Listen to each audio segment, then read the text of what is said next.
Welcome back pemirsa di VOA Career Day.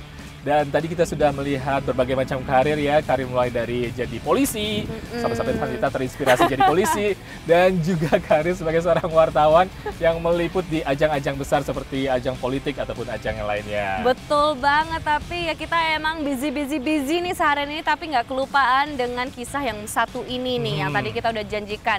Dia adalah seorang penulis muda asal Indonesia, masih teenager loh padahal. Wah, pasti menarik nih ya. Betul banget, dan ini emang hatinya tuh seni. Dia tuh bukan hanya bisa menulis, tapi dia juga bisa menari. Waduh. Nah, ini kayaknya mesti disimak, apalagi buat pemirsa yang suka membaca buku ataupun juga merasa bisa menulis tapi belum pernah mencoba atau menuangkannya. Ini masih ragu. Kita lihat aja nih ya, gimana ceritanya dari penulis muda ini yang bisa sukses menulis berbagai trilogi, yang bukunya yang berjudul trilogi, dan juga sudah nggak cuma satu buku, tapi juga sudah hampir 9 buku kalau nggak salah ya. Banyak banget. Ayo kita langsung aja kita melihat cerita Kanya Iwana yang berikut ini. My thoughts dash freely to the people who I love the most, Louis and John. They absolutely must have been waiting for me there. Itulah sepenggal kisah dalam novel trilogi The Rise and Fall of Arnoldi bertajuk Drew and Ilona. Perkenalkan sahabat dahsyat, ini dia penulisnya, Kanya Iwana, remaja asal Jakarta berusia 17 tahun. Walau baru satu buku ini yang diterbitkan, namun Kanya sudah menulis 9 buku dalam bahasa Inggris sejak usia 14 tahun. Menulis novel dalam bahasa Inggris dilakukannya tanpa pernah mempelajari bahasa tersebut secara formal. I've always learned by listening mostly, karena aku suka nonton film. Jadi aku mulai belajar dari ngeliat conversation dua orang atau beberapa orang yang ada di layar. Jadi benar-benar belajar di situ aja, sama mamaku juga ngelatih aku bahasa Inggris kalau di rumah, suka ngobrol bareng. Tak hanya menulis, Kanya yang sejak tahun lalu bersekolah Green River Community College Auburn, tak jauh dari Seattle, juga menekuni dunia tari sejak usia 3 tahun. Dia aktif mengajar dan menciptakan koreografi di klub tari di kampusnya, terutama tari kontemporer dan hip-hop.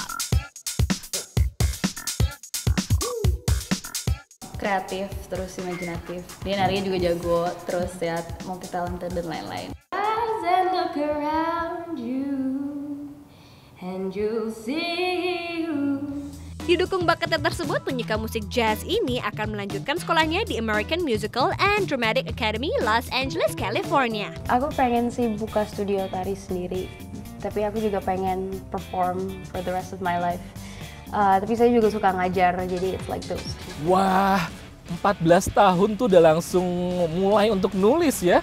Dan tulisannya juga dalam bahasa Inggris. Emang ya itu yang buat Kanya itu ya, namanya umur itu bukanlah kendala. Namanya age is just a number tuh buat dia itu ya. Berarti umurnya dia sekarang kan sekitar 17 tahun ya. Dan ini masih muda dan masih banyak lagi karir yang bisa dia explore ya. Kayaknya nggak cuma dia menulis buku, dia juga menari kan. Dia juga menari dari umur 3 tahun. Dan juga menyanyi, waduh, multi-talented. Betul banget, emang benar-benar bisa menjadi inspirasi nih bagi pemirsa yang masih muda untuk terus kalau misalnya menulis, jangan give up on your dreams because you never know, siapa tahu bisa seperti Kanya Iwana tadi ya. Exactly, ya, jangan menyerah, teruskan maksudnya passionnya kalau memang suka di situ. Dan Sani, sekarang kita saatnya untuk menjawab pertanyaan-pertanyaan pemirsa yang merasa pengen tahu tentang sesuatu yang tentang di Amerika ataupun juga masalah karir atau inspirasi di dalam bidang karir. Dan pertanyaan-pertanyaan itu kita ambil dari Facebook kita, yaitu VOA Pop News, dan juga di Twitter. Apa nih pertanyaannya nih? Oke, kita nih ada pertanyaan dari Facebook, namanya Dwi Agnesti Sagitabella. Waduh, kalau dari Facebook tuh ya namanya unik-unik. Dia ada pertanyaan, mau nanya biasanya kerjaan untuk pelajar yang paruh waktu apa aja ya selain jadi pelayan? Sepertinya memang kalau jadi pelajar dan kerja itu cuma jadi pelayan ya kayaknya. Itu mungkin kayaknya ini Dwi Agnes ini terinspirasi melihat adegan-adegan dari film Hollywood kali ya. Exactly, stereotype. Tapi benar, memang mungkin yang paling umum jadi pelayan ataupun juga kerja di Starbucks ataupun juga jadi barista ataupun juga banyak sih sebenarnya sih media-medianya. Tapi ada banyak pilihan sebenarnya, bisa kerja di kampus juga, kerja di library atau di toko buku, atau toko juga baju. Toko baju gitu, ataupun juga jadi stylist bisa juga. Iya, tuh. betul banget. Nah, kalau misalnya Ian sendiri waktu kuliah kerja paruh waktunya sebagai apa? Ada kerja paruh waktunya, tapi sama sih sebenarnya, ada pelayannya juga. Tapi yang menarik sebenarnya buat saya waktu itu saya pernah jadi dog walker. Wah, alias dog walker? apa, ngebawa jalan-jalan anjing. Itu dibayar loh di sini loh. Dibayarnya berapa tuh? Lumayan, itu sekitar 10 sampai $12 tergantung Wow. tergantung anjingnya besar atau enggak, atau repot atau enggak. Kalau misalnya repot saya charge $12, kalau enggak $10 nggak apa-apa deh. Gitu.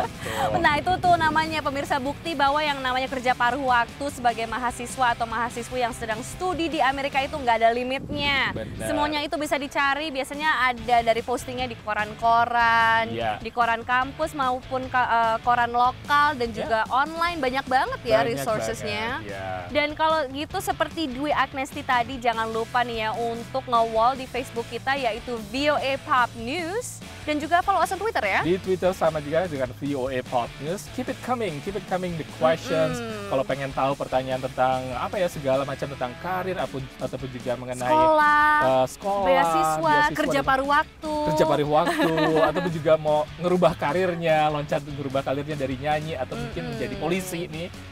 Seperti saya. Lama-lama nanti Ian sendirian di sini. Kirim pertanyaannya ke Twitter ataupun juga di Facebook di Betul VOA banget, Pop betul News. banget. Dan kalau misalnya di Twitter pemirsa, jangan lupa untuk hashtag VOA Career Day kalau misalnya ada pertanyaan. And thank you so much udah bersama kita selama 30 menit terakhir ini. Tadi ini kita udah melihat banyak sekali ya cerita-cerita yang sangat inspiratif, melihat karir-karir yang unik, mendengar juga kisahnya Ian saat kemarin ke konvensi Partai Demokrat. Jadi kita ketemu lagi nih ya di episode VOA Career yang berikutnya. We'll see you Dan next time. jangan lupa tetap bersama kami, nanti kita juga akan kembali lagi dengan kisah-kisah menarik yang mudah-mudahan juga menambah inspirasi dari pemirsa sekalian. We'll see you next time on the next episode of VOA Career Day. Bye-bye.